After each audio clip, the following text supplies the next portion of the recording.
In today's video, I'm going to teach you how to sync Notion with Google Calendar, step by step. By the end, you'll have an automated connection that sends your Notion items straight to your Google Calendar, so you never miss a deadline again.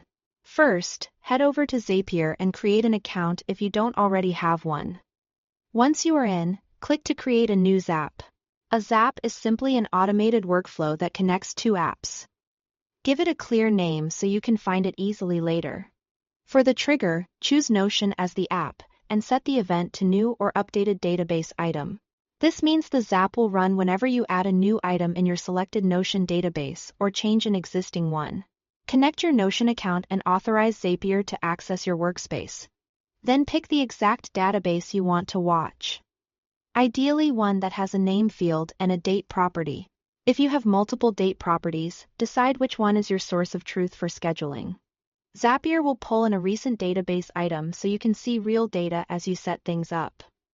Next, add the action.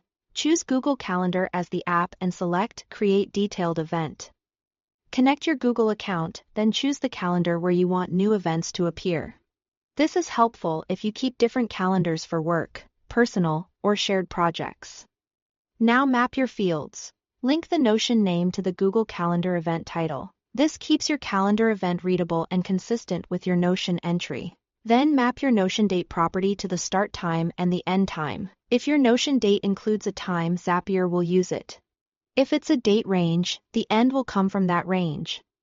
If it's a single date without a time, consider marking it as an all-day event in the action settings. Make sure the time zone in Zapier and Google Calendar matches what you expect, especially if your team works across regions. You can optionally add more context, like a Notion URL or notes into the event description to make it easier to jump back to the page later. It's time to test and publish. Run a test from Zapier to send a sample Notion item to your calendar. Open Google Calendar and confirm the title, date, and time look right. If something's off, adjust the field mapping and test again. When it looks good, turn the Zap on. From now on, new or updated items in your chosen Notion database will automatically create or update Google Calendar events. That's it for this walkthrough. Thanks for watching.